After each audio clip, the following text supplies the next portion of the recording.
So we're all gathered here today on Gandhi's birthday. Today is the birthday of Gandhi, October 2nd. A true vegan hero. A lot of vegetarian festivals take place around this time of year because it is Gandhi's birthday. Gandhi, who said that the greatness of a nation and its moral progress can be judged by the way it treats its animals. So we have a long way to go. We have a long way to go in the education process with people here. Gandhi having inspired such wonderful people as Martin Luther King Jr., Dennis Kucinich, who's a vegan, and the great vegan Cesar Chavez. Cesar Chavez was totally vegan and took as much pleasure converting people to veganism as trade unionism. So, and today we have more vegan heroes about to take the podium. Coming up today, for example, well, John Robbins. These are heroes of mine. This is a parade of heroes. Robbins, his son Ocean Robbins, coming up.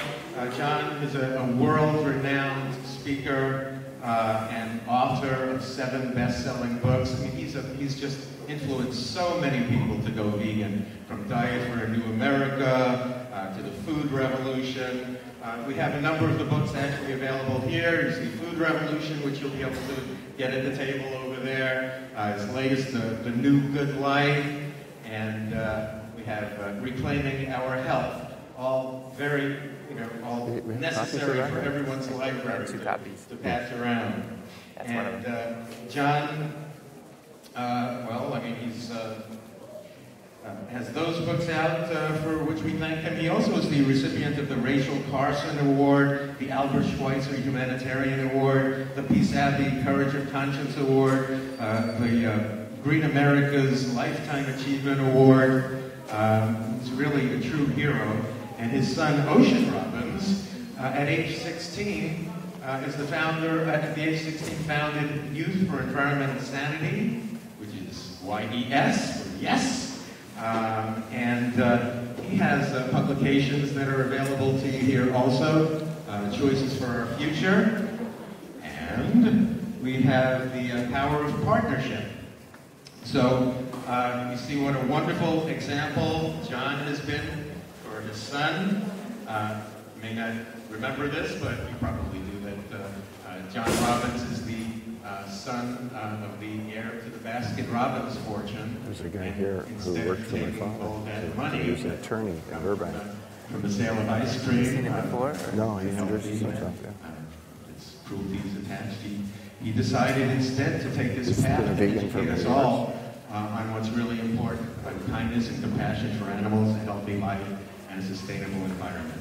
So it is my pleasure and honor indeed to bring to the stage John Robbins and Ocean Robbins, father and son.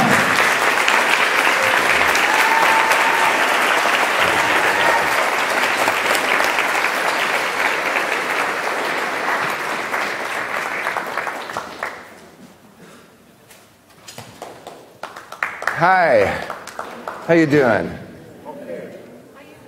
How am I doing? I'm glad to see you all. Really glad to see you.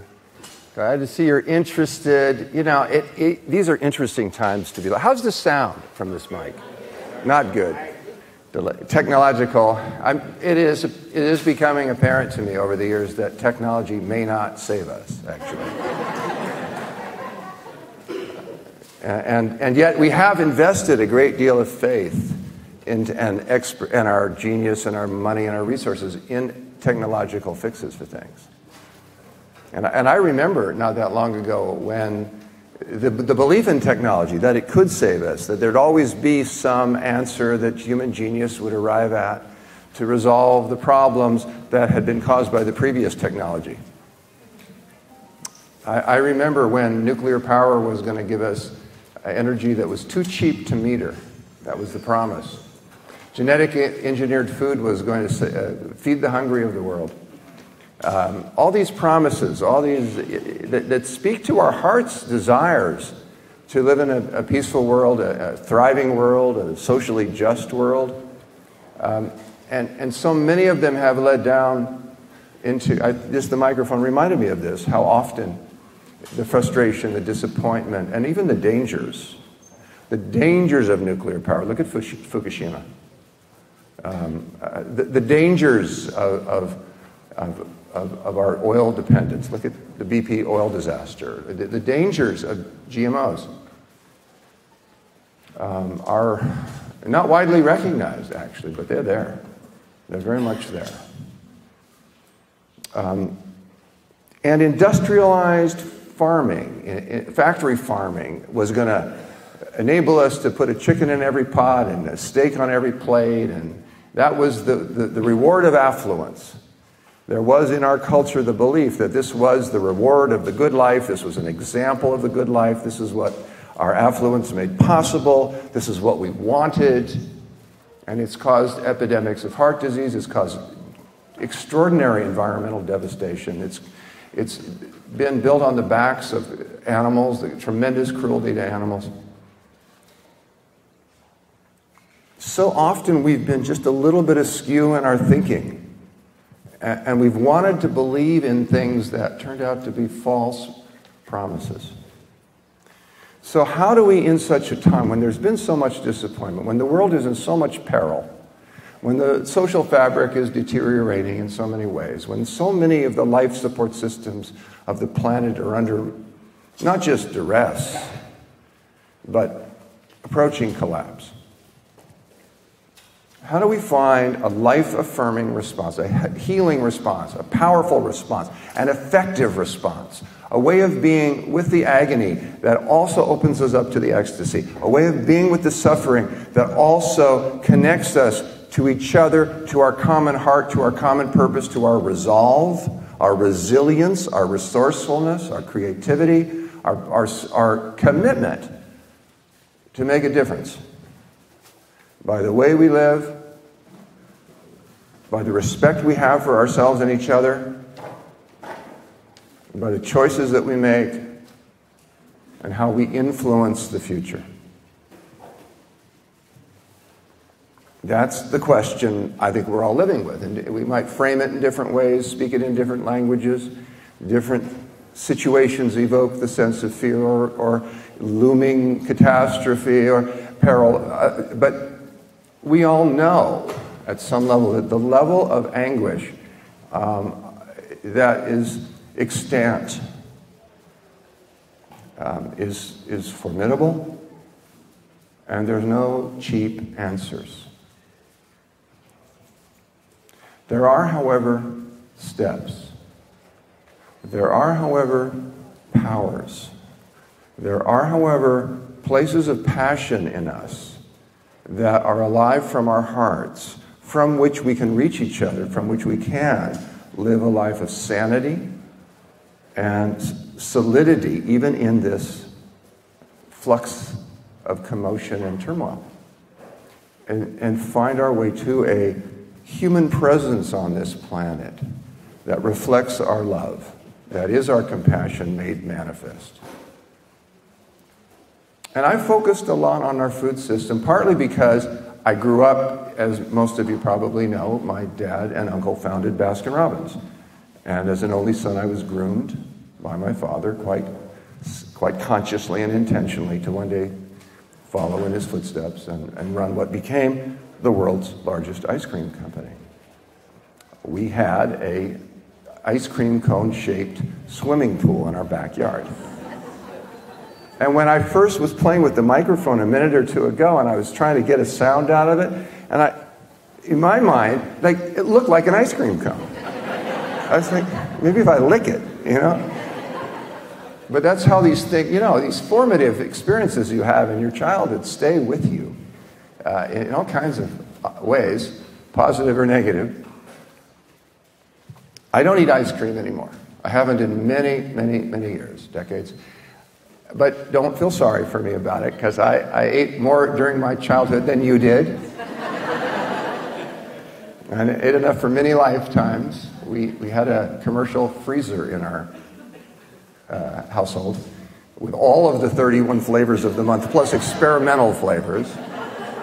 And I invented a few of them, and one of them that is well known, a Jamocha almond fudge. That was my doing. So you can see why I have the karma to undo here.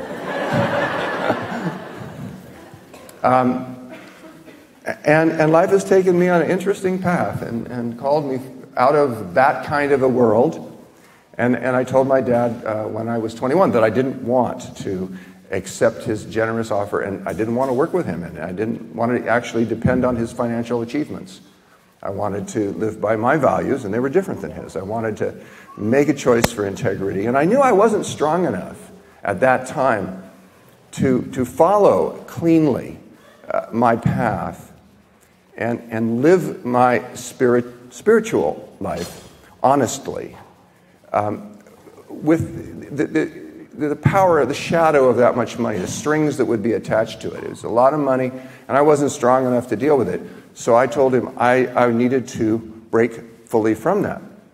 And my wife, who's here, Dale, we've been together 45 years. And she was with me on it, and we moved to a little island. I told my dad I didn't want to have any of his money, didn't want to have any access to or dependence on his fortune. And we lived a completely different life. We lived very simply, very, very, very simply. Ocean was born 37 years ago into a one-room log cabin that we built on a little island off the coast of British Columbia where we were growing most of our own food. Very, very simply. And eventually I wrote Diet for a New America. And since many other books, to try to address the pain that this industrialized food system, the great American food machine, that my father profited from so greatly, and actually was instrumental in its creation in certain ways. He invented franchising. Ray Kroc worked for him selling milkshake machines and liked the idea that my father was devising called franchising and said he'd like to start out and do it with the burgers. Ray Kroc founded and for many years was the owner and CEO of McDonald's. This was a very seminal time in the American food production system of franchising, of fast food, and my father played a key role. And I really wanted to, it's been intense for me because on the one hand I love him, respect him. He's passed away a few years ago, but on the other, I do oppose and find painful the consequences of many things. An ice cream cone isn't going to kill you. It isn't going to hurt anybody, but the more you eat, the more likely you are to have a heart disease. The more likely you are to have diabetes, the more likely you are to be overweight. If I had followed in my dad's footsteps, if I had done the obvious thing, I would have been selling ice cream. I would have wanted people to eat more of it. And then there would have been more heart disease, like killed my uncle, Bert Baskin, at the age of 54. Then there would have been more diabetes, like plagued my father very, very seriously in his later years. Then there would have been more obesity. Do we need more obesity? No. More problems with it. So much of that. So many of our kids. And I looked at this, the way we've created factory farms, confined animal feeding operations, CAFOs they're called, where we concentrate animals in very large numbers, very high what are called stocking densities, and we feed them unnaturally, and we produce food-like substances, and are causing so much ill. They're doing so much damage. We can correct that so easily, actually. We've taken a cow or a steer. These are creatures that can, under natural conditions, eat food we cannot eat. They can eat grass and convert the cellulose in it through their rumination process into protein and fats we can eat. So there might be some sense to that cycle. And in a grass-fed cow situation, maybe that's what's happening, producing nutrients available for people, and their manure falling on the ground where it becomes fertilizer for the ensuing crops, etc. But in factory farms, in feedlots, in confined animal feeding operations, well, we've taken that animal, we feed it food human beings can eat. We feed it corn, we feed it soy. Most of the soy grown in this country is not making tofu or soy milk. It's not making soy-based frozen desserts. It's being fed to livestock. Hogs, cattle, dairy cows, for the most part. And they're not designed for this food. Their stomachs become acidic, much like ours. It used to be that if a pathogen developed in a cow's intestine, which was a more alkaline or neutral environment compared to ours, and if somehow that got into the meat or the milk or somehow got into our food chain, it would be neutralized by our acidity of our digestive tract. But now they've all got acidosis because we're feeding them the corn and the soy and food that really is designed for people. And the pathogens that develop, the kinds of E. coli, O15H7, the kinds of E. coli that are developing, the kinds of contaminants that they're developing are no longer,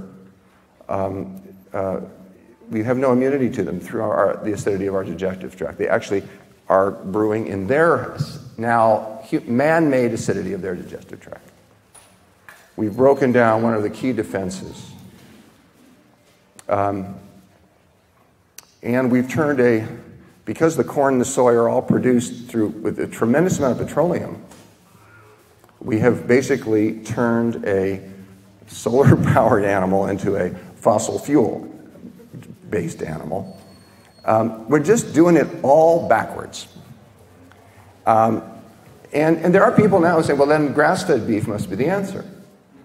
And it's better. It's better environmentally, it's better in certain ways, but it's a niche product, honestly. It is very, very, very difficult to produce it at any kind of cost basis that would be available to very many people. There's a ranch in Bolinas called the Neiman Ranch that sells, and they do everything they can to do it right, or as humane as possible. But I looked at their website recently. I don't buy their products, but I looked at their website and I saw that the price for a 7-ounce steak, depending on the cut, was somewhere between $50 and $150. Well, I mean, I wasn't going to buy it, but who could anyway, you know?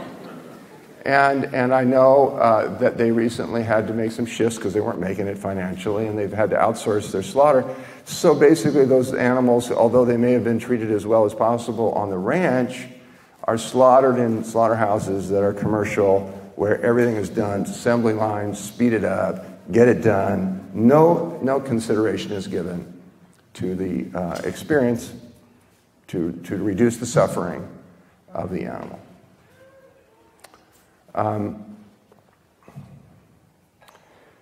The more nutrients, the higher percentage of your nutrients, your proteins, your fats, your vitamins, your minerals, all the things that you need, your cells require, that you can get from plant sources, the better off you're going to be, the better off our planet will be. And the fresher will be our connection to life. The more alive and present we will be with the animals, the less we will be participating in the violation of the human-animal bond that factory farming is. And the more joy there will be. Because I don't know that we can measure the damage, the pain that is in our psychic field because of the exploitation of animals in factory farms. You know, the industry likes to keep it out of sight. When I wrote Diet for New America, I got pictures of it. There's pictures in the book. You can't get there anymore. They now are... They actually have trying to get laws passed in various states, making it illegal to take a photograph. Which would give the impression that they do know they have something to hide. And those of us who lift the veil, who despite the discomfort of seeing what's actually done, want nevertheless to see. Because that seeing, painful though it is, can break the shell that encloses our power to act, to become alive, energized, focused, committed, and passionate about who we are in our hearts. Because in our hearts we care. A lot of times we don't know how to express it, we feel afraid of getting hurt, but in our hearts we care. That's a basic reality. Thank God. And it can get buried over, it can get pushed down, it can get suppressed, it can get pretty far away in some people. But it is always there. And that's what gives me hope, is that we do care. I've never met anybody who didn't, at some level, care. I've met people who didn't express that caring. I've met people whose lives were hostile to others. But there's still something sacred, something unbroken, something true, something pure, something real, something that anchors us in who we truly are, and that connects us with one another and our higher potential, our guidance, our willingness to make a difference. So those are my introductory remarks. We're going to go further, but I want to bring Ocean up, my son of 37 years. He was home, born into my hands at home. The doctors would say I delivered him, but they're nuts. Would it be a terrible thing if once in a while we gave women credit for the work they do? Deo delivered him.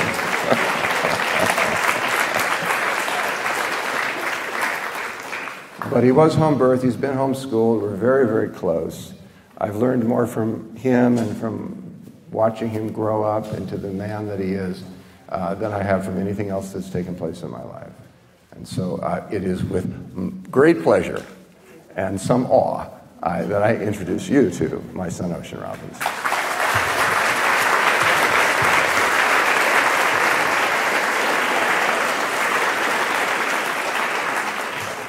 Thank you so much.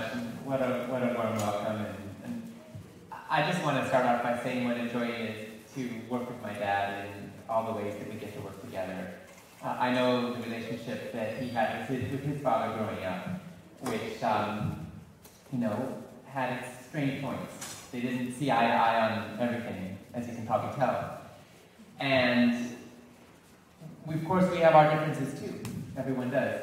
But my dad used to tell me when I was growing up, he would quote Thoreau saying, "We all march to the beat of our own drummer," and always sought to support in me a knowing that my job in life was to be true to my purpose, my passion, my path, my calling. And he was in service to that. So whereas a lot of young people go through a kind of rebellion stage, I didn't have to rebel against my parents in order to figure out who I was. Instead, I was rebelling against social injustice and environmental destruction and factory farms and so many of the other things that I think are really destroying our spirits and our planet. And I had my parents' support in that every step of the way. And that is such a privilege and such a joy.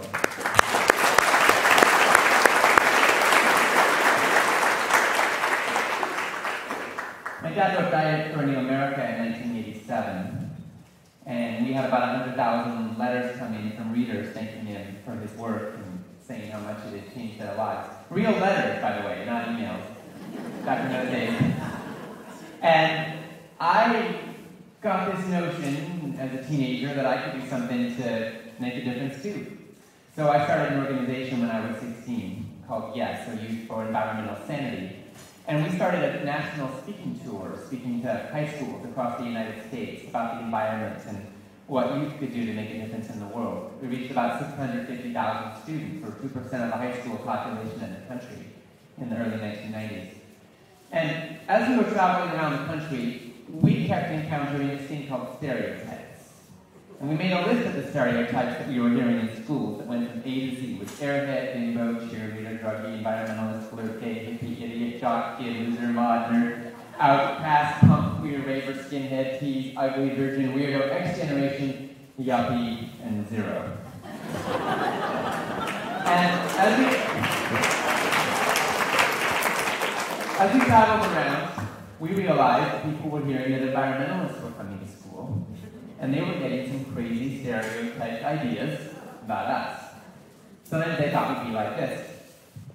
Hi everybody, according to scientists of the modern era, O3 in the upper stratosphere is interacting with oxides of nitrogen in a manner slightly different than was originally perceived in the mid-1980s. And then there were people who heard we cared about the earth, and they thought we'd be like this. Every time I see a tree being cut down, it's like a dagger was being thrust right through my heart. And then there were folks who heard we were from California. And they thought we were like this. Hi, all you beautiful people. We just have to open our hearts and love each other. Please, brothers and sisters. But the truth is, we weren't any one of those things. We were all of those things. And a lot more. We were young people who cared, and we cared enough to speak out and take action and make a difference with our lives. And as we traveled around the country and in time around the world, we discovered that we were not alone. We also discovered that the environment meant different things to different people. That to some young people, the environment was stopping climate change and saving the rainforests. To other young people, the environment was gangs and concrete and trying to get home from school without getting shot. We realized that to be an environmentalist was to stop being an apathetic victim of the problems around us and to become an active participant on behalf of the commons, to become activated, to become a change agent, to become a participant in life. And we realized that there was a crisis of apathy and cynicism and fear that was gripping so many people. But we also realized it didn't have to be that way. And I've got to say, I think I learned more from the students I reached out to on that tour than they ever learned from me. Because I learned about the courage of the human spirit showing up in many different places and communities. And I learned about the diversity of humanity. We've all got our own life background, our own contacts, our own history. And whatever we've been through, whatever suffering and devastation and beauty we've experienced in our lives, here we are. What do we do with it? How do we use this one wild and precious thing that we call our lives on behalf of what we love? On behalf of our dreams and our courage, our conscience and our commitment, our highest possibilities. So I've been asking these kinds of questions for a long time. I've often thought about the contrast. My dad grew up in a house where the dinner table was a place where children were to be seen and not heard. And if they were spoken to, it was usually a command or scolding or punishment of some kind. In my household, we grew up and the dinner table was a very different kind of place. It was a place where we talked about the fate of the world and why was there suffering and what's the hope for humanity and what was it going to take and how were we feeling?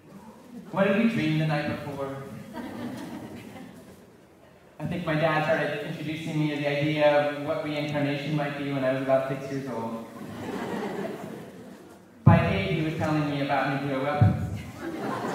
My response was to organize a peace rally in my elementary school. So, some people would say I was kind of precocious, starting an organization at 16, doing a lot to try to make the world a better place. And then 10 years ago, my wife and I became parents. And we had twins. I kind of figured, coming from this family legacy, my grandfather started Baskin Robbins, my dad writes Cider in America, I found this 7-figure nonprofit at the age of 16, I figured our kids would be saving the world by the time they were out of diapers. Well, we don't know yet, because they're 10 years old and they have autism, and they're still in diapers. So we're having a whole other kind of experience now. And I'm learning about unconditional love. I'm learning about how you love somebody just the way they are, for who they are, whatever that turns out to be. And I'm learning something that I don't think I could have learned any other way. And we're learning something incredible about autism. You see, conventional beliefs about autism say that it's a life sentence, and that the best you can do is to, through a system of rewards and punishments, modify behavior a bit. So the kids say please and thank you. They're nicer to strangers, they eat with silverware, they have a bit better manners, but that's about the best we can hope for. But we've also discovered a program called Sunrise, S-O-N-R-I-S-E, that has a whole different approach to looking at autism, and it's finding incredible resonance in our lives. And the core theme here is the belief that autism is an inability to filter out information. That we're all barraged with incredible amounts of sensory input in our lives right now, in the world, as it's sped up so much, and that autistic kids don't know how to filter. So they go exclusive. They go into repetitive, consistent behaviors, ask the same question over and over, do the same thing over and over, to try to find some place of security in a world that feels overwhelming. So when we barrage them and try and drag them out of that, they go deeper into their fear, into their secure zone, and they disconnect from the world.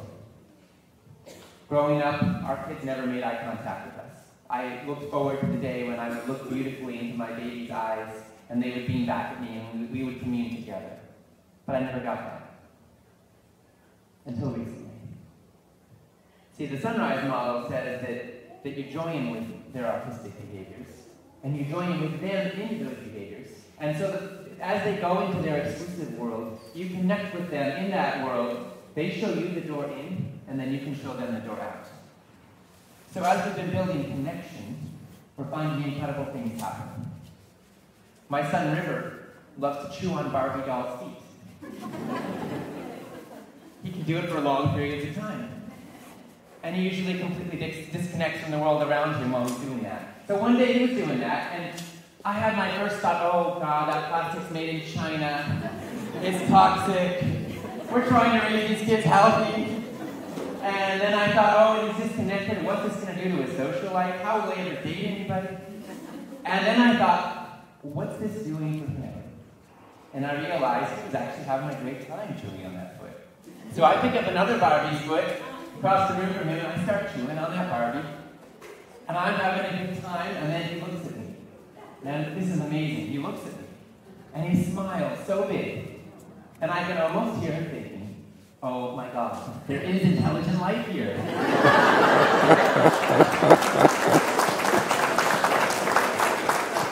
He finally figured it out, how cool this is.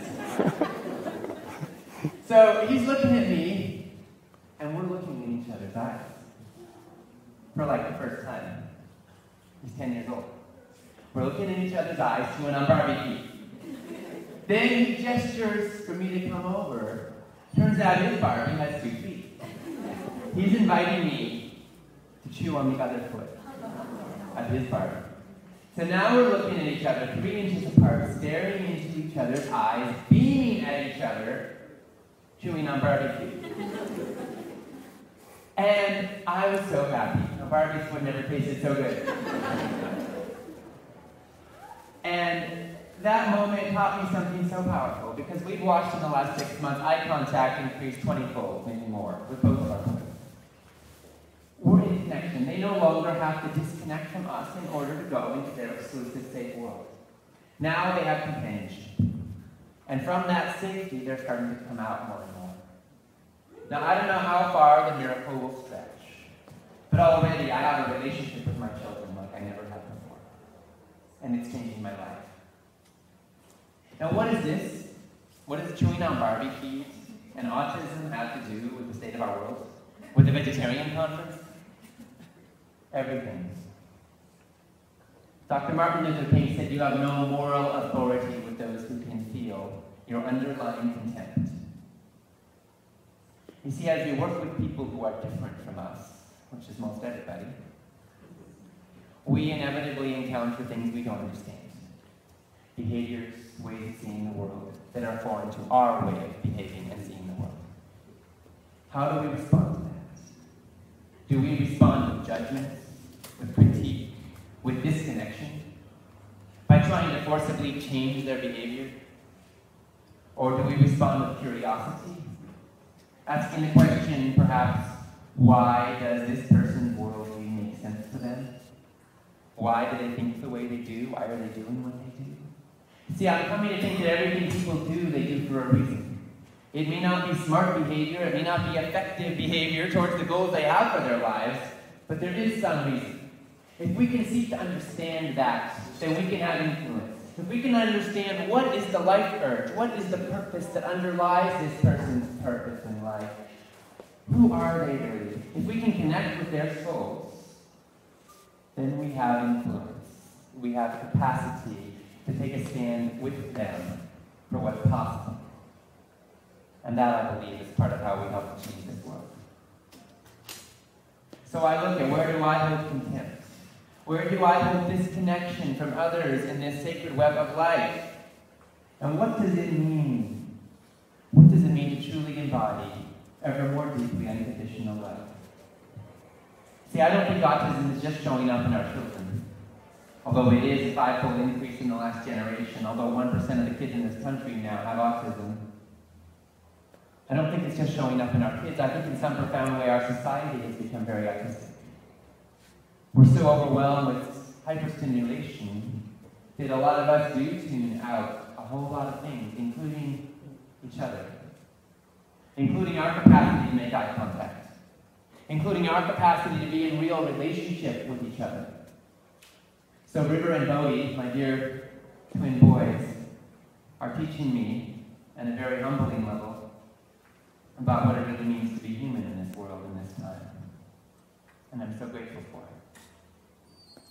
And isn't that the way sometimes that our greatest hardships, our greatest challenges, our greatest struggles sometimes carry gifts?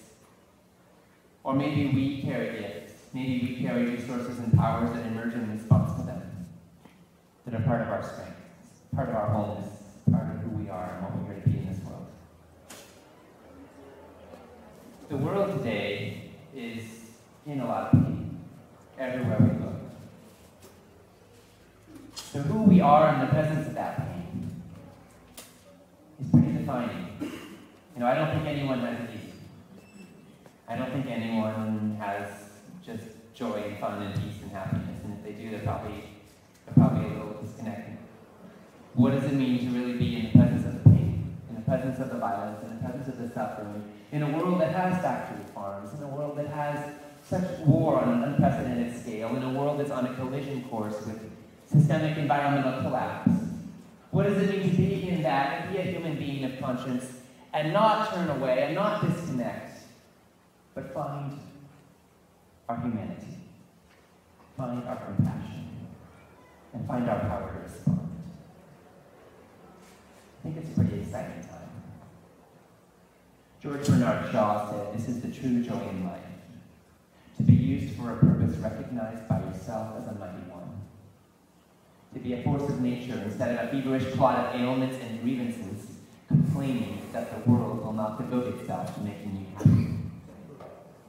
I'm a member of the community. As a member, it is my privilege to do for it whatever I can before I die.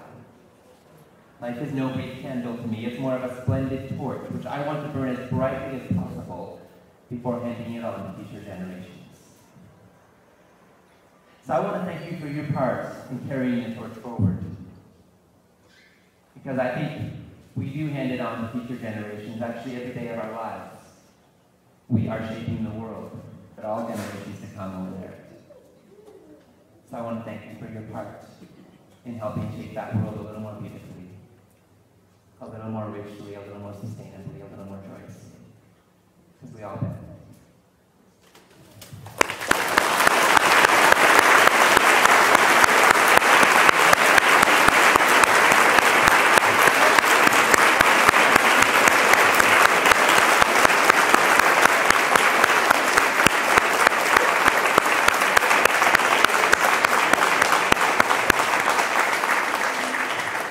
Now we want to go to some interaction with all of you. So if you have any questions, comments, Yeah.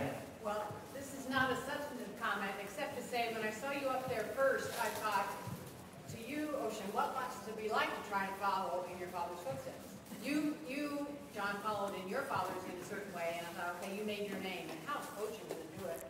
Congratulations.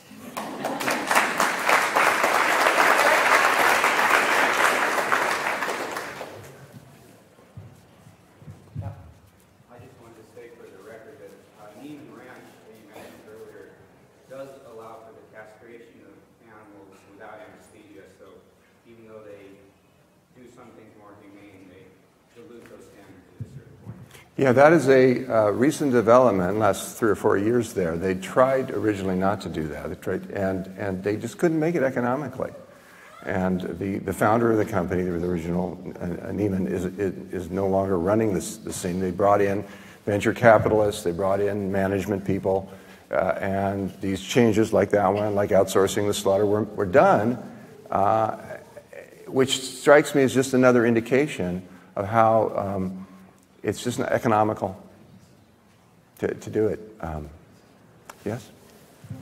What do we do when we see such injustice, such as slaughterhouses, or when our government, the Bureau of Land Management, rounds up wild horses and then brings them to slaughterhouses? We write letters, we call our representatives, we do all the nonviolent things that we have as part of our our socialization process in nonviolence. Yet these techniques don't work anymore.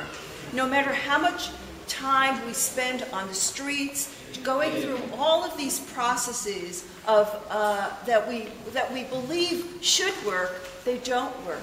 So I see where people are really upping the ante. I mean, this is a question. I'm not here to make a speech, but I could see where we really do need to escalate our tactics and our strategies for opposing such injustices. So I just would like your comments.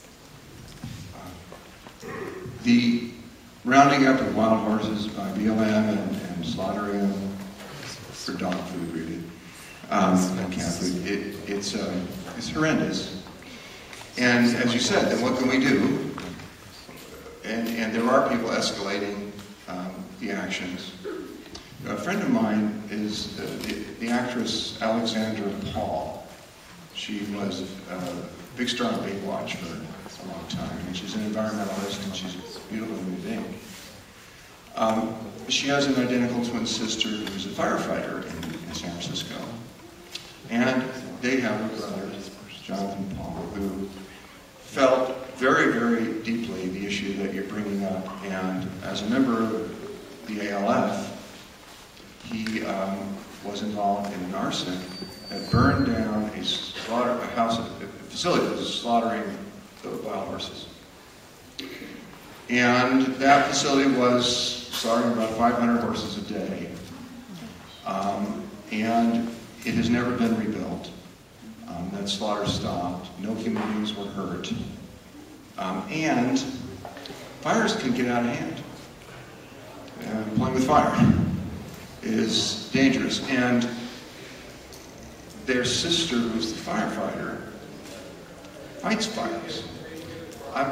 The poignancy of this, the ambiguity of it, the paradox of it, strikes to the core of many of the simplistic and dogmatic and zealous answers that I like to create because they make me feel more comfortable. They make me feel I have a handle. The truth is, I think, that the problems are so great that they are pushing us into new levels of understanding and new levels of what it means to be an activist. And you're right, a lot of the old ways aren't working.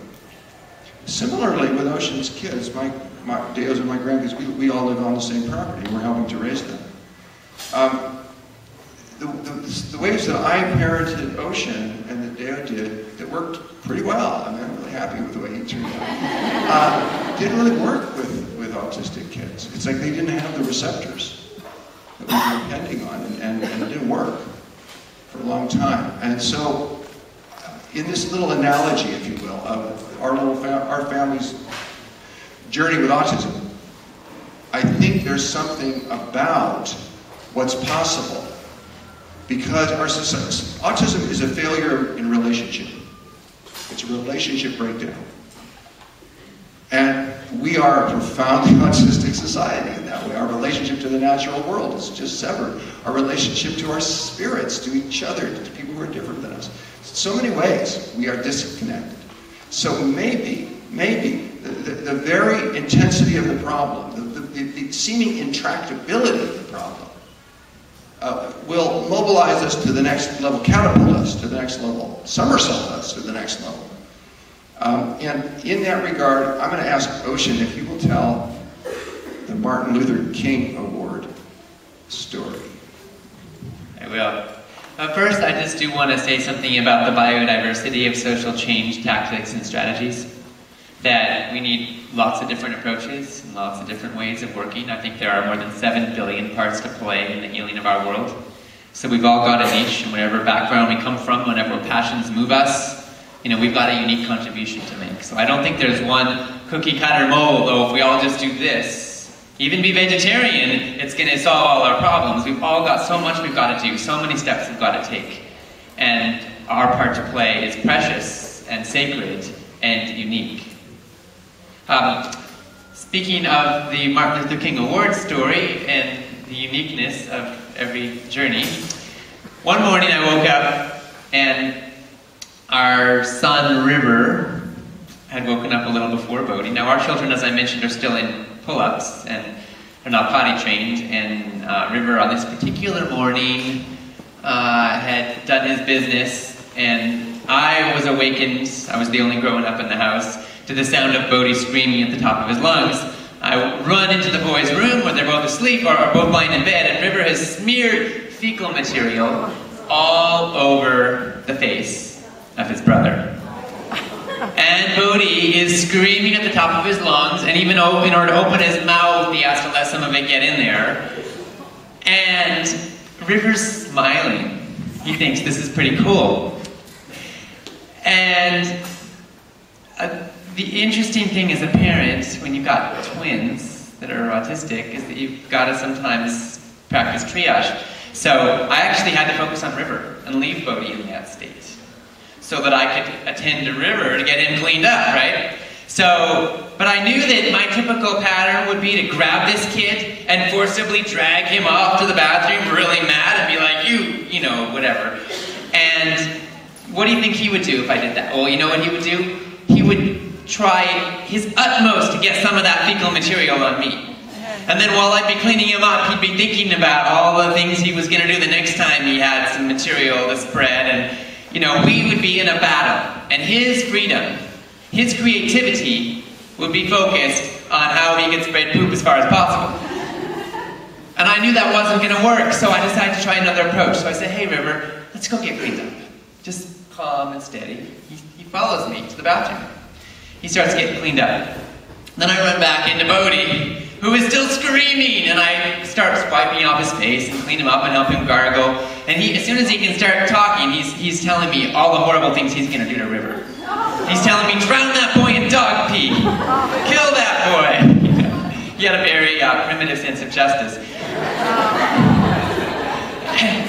And then, so I got Bodhi cleaned up, and then he starts telling me how River has ruined my entire life, And then he scales it back. He says, he's ruined my whole day. I'm going to be miserable today because of him. And I said, Bodhi, you can decide that. And if you want to be miserable all day, you can. And I'm so sorry this happened to you, and you would have every right to be miserable all day. And I said, but you know what? If you're miserable all day, then poop wins, and meanness wins, and Bodhi loses. And I said, but if you decide you're going to have a good day anyway, if you decide you're going to be happy anyway, then guess who wins? You do. And he kind of looks at me, he pauses, and then he says, kill that boy! But then a second later, he's telling me he's ruined my day. And I said, Bodhi, remember, you get to decide whether or not he ruined your day. And he looks at me, and then River comes out of the bathroom at this point, all cleaned up, and Bodhi says, hey, River, let's tell stories. And we all started telling stories together. So a few minutes later, I said to Bodhi, you just won the Martin Luther King Award. Because you responded to poop and meanness with love. And you decided you weren't going to let poop ruin your day. And I said, that's how the world changes. So a couple days later, Bodhi comes over to me and says, River is being nicer to me. I said, why do you think that is? He said, because I'm being nicer to him, and I taught him how when I won the Martin Luther King Award.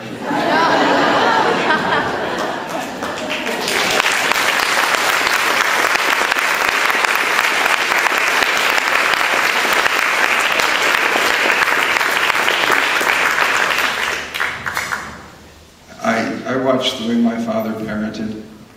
I get to watch the way my son parents.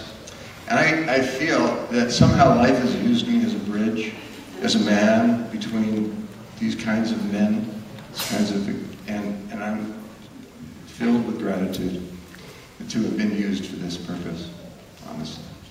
This is because to me, he wins the Parent of the Year award.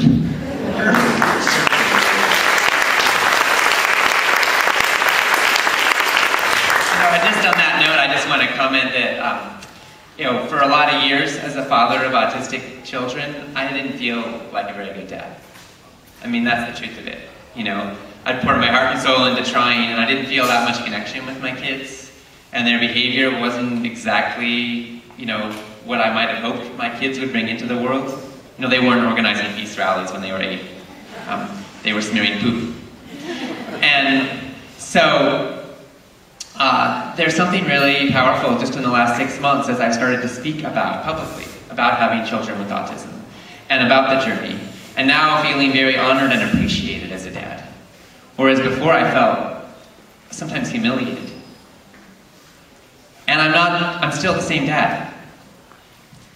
And so it's interesting how sometimes when we know more of somebody's unique suffering or unique struggle, suddenly what looks weak or inadequate suddenly becomes beautiful and heroic. And I wonder what would happen if more of us had the opportunity I've been privileged to have to bring respect and love and honor to how we are with the struggles we face. Hi, let's see, so much to say, so little time. Thank you so much for your treatment. I really love to see your relationship. I have wonderful parents in so many ways, and yet I've had a lot of challenges with my dad. He doesn't understand my spirituality or my environmentalism or my holistic healing. And so he's always slandered me and criticized me and tells people I'm mentally ill. And that long list is amazing. So it's just so empowering, and it feels like home here. I love to be around people of like mind. And I'm grateful too for my parents and all the lessons. And they live nearby, and they're celebrating their 65th wedding anniversary, and they're in their 90s. And my mom's been doing Tai Chi for 25 years, so they're very health-oriented in their own ways. But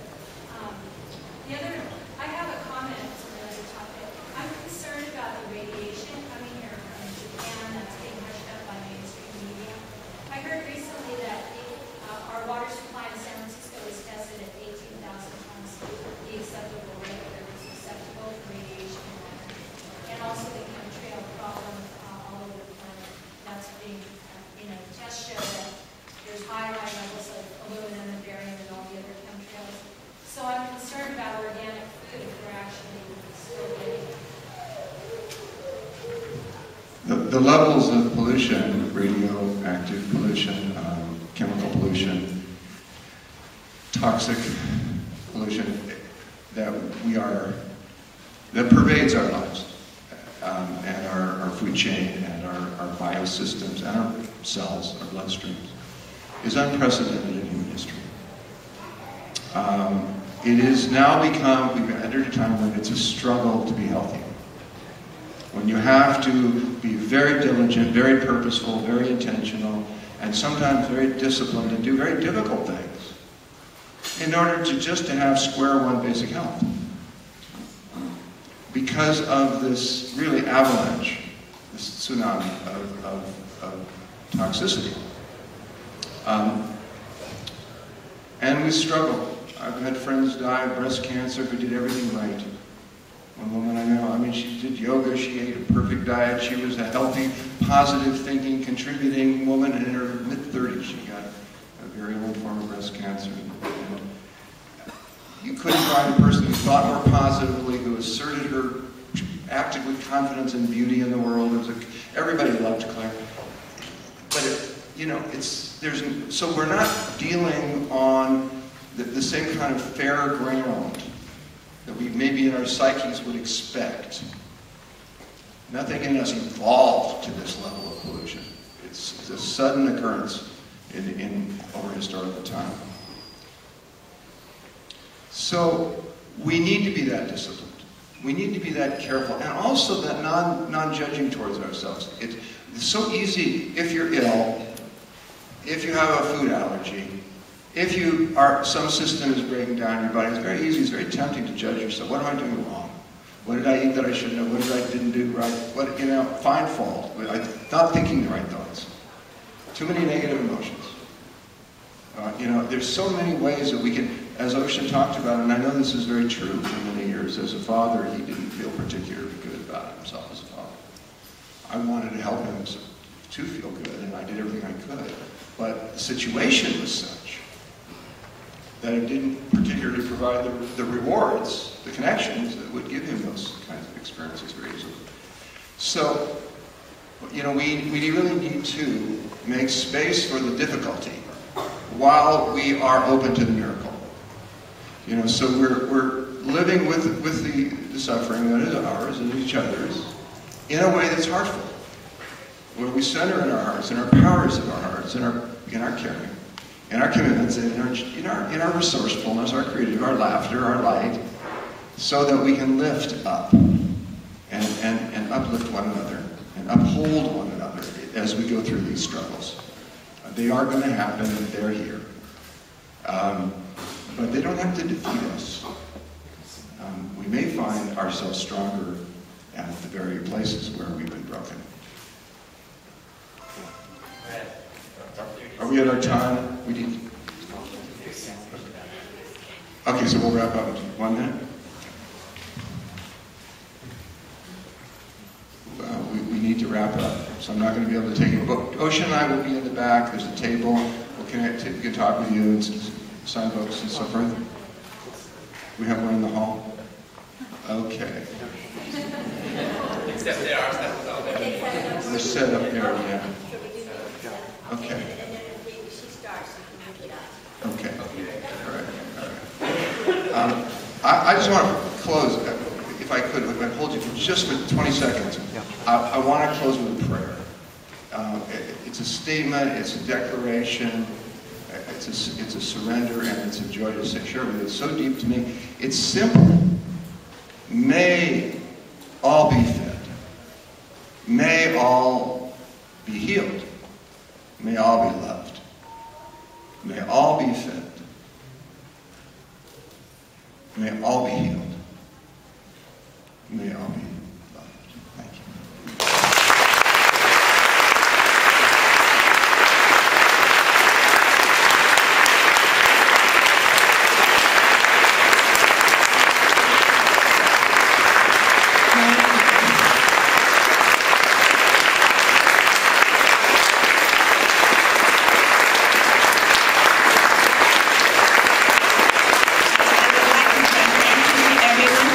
I would like to say thank you very much, certainly for John and Ocean to come and be very inspirational. John always is. Glad to see Ocean. Haven't seen him since he was a teenager. I do want to ask you this one thing before you leave. The San Francisco Vegetarian Society presents this event. It would be nice if some of you would support us. We have a membership. Even if you don't live here, you can still be supportive of it. There are only 6 of us who put this on. We don't have a large membership, but we should have all of you be part of us, because we are what's creating so that we can have John and Ocean and many other speakers come. So